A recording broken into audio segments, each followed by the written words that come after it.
fatigué, il ne dit pas « Éloignez-vous de moi et ressaisissez-vous. Revenez et alors je pourrai vous utiliser. » Il dit « Venez avec moi. »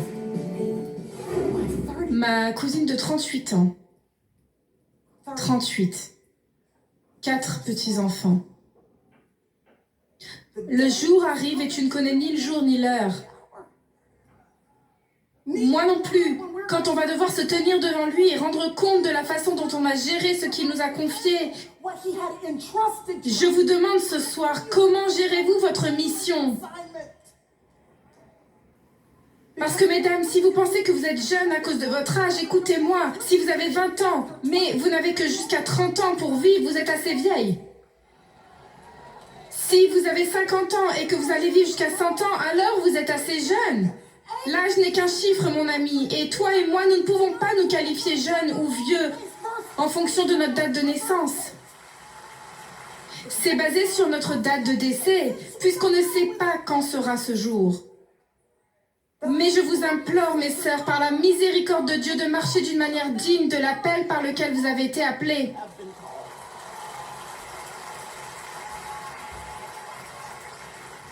Parce qu'écoutez, je ne sais pas pour vous toutes, mais quand je le vois face à face, je suis à la recherche d'un bonne et fidèle servante.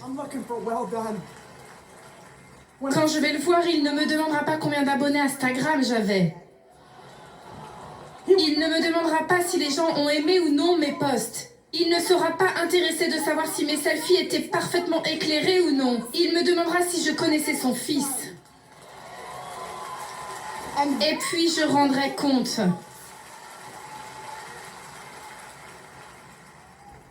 Alors les disciples viennent et ils rendent compte à Jésus. Je me demandais s'il y avait une formule pour une recette efficace, parce que si ces gars étaient prêts à venir face à face avec Jésus et à rendre compte, j'ai pensé qu'il pourrait y avoir une recette pour nous, pour un ministère efficace. Je suis intéressée, toute personne intéressée? Il y a 3 ingrédients dans la recette.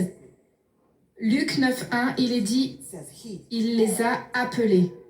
Il les a appelés. Et son appel a remplacé toute ambition personnelle qu'ils avaient. Ils ont posé tout ce qu'ils avaient à faire parce qu'ils ont entendu l'appel de Dieu pour aller vers d'autres choses. La belle chose à propos de toute cette image est que toute la gloire de Dieu le Père, toute la gloire du ciel était emballée dans la chair humaine.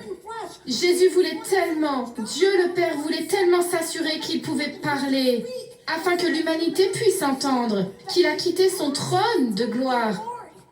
Il s'est revêtu de chair afin que les disciples puissent entendre son appel. Et de la même manière, il nous a donné le Saint-Esprit afin que chacun de nous ayons le privilège d'entendre l'appel de Dieu sur nos vies. La conviction, l'onction, le feu qui est enfermé dans vos os, vous envoyant dans une direction particulière. Répondez à l'appel de Dieu sur vos vies. Ensuite, ils n'étaient pas simplement appelés. J'aime tellement qu'avant de passer au 3e ingrédient de la recette, en les envoyant, j'adore ça, avant d'arriver au 3e, il y a ce 2e. Il ne s'est pas contenté d'appeler, mais il leur a ensuite donné pouvoir et autorité. Cela signifie qu'il les appelait à faire, il les équipait simultanément d'un pouvoir surnaturel afin de pouvoir l'accomplir.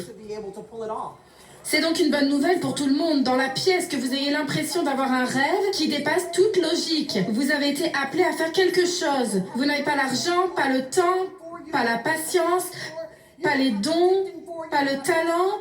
Vous n'avez pas les connexions. La bonne chose et la grande chose à propos de notre Dieu, c'est qu'il n'appelle pas les gens qui sont déjà équipés.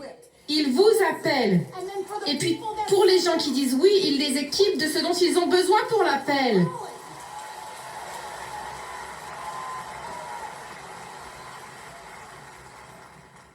Il leur a confié pouvoir et autorité. Et puis je veux dire pourquoi c'est important. C'est important parce qu'afin d'accomplir des tâches surnaturelles, vous devez avoir une capacité surnaturelle. En d'autres termes, vous pouvez être la personne la plus talentueuse du monde. Mais si vous allez avec votre propre force et puissance, vous ne pourrez toujours pas accomplir l'appel que Dieu a placé sur votre vie. Cela exige quelque chose que seul Dieu lui-même peut donner afin d'accomplir la tâche. L'ennemi espère que vous irez par vos propres forces.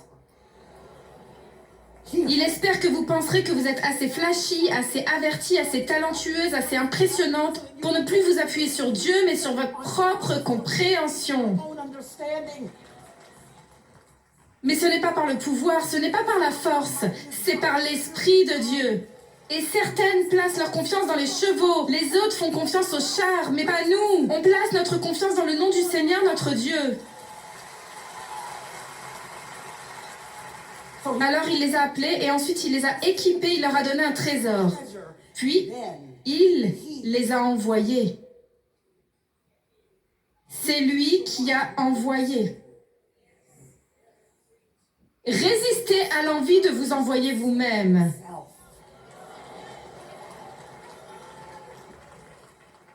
De faire quelque chose pour lequel il n'est pas encore temps. Parce que tout aussi importante que soit notre vocation, c'est tout aussi important que le moment soit celui de Dieu qui œuvre dans nos vies.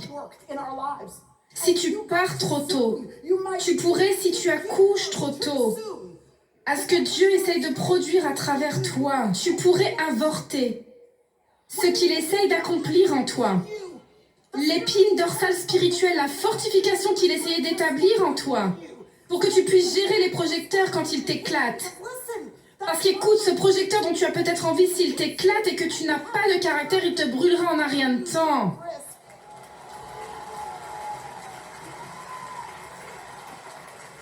Amen. Alors il les a appelés, il les a équipés, il les a envoyés, ils retournèrent vers lui et rendirent compte. Ils étaient fatigués. Les disciples avaient tout donné, tout ce qu'ils avaient.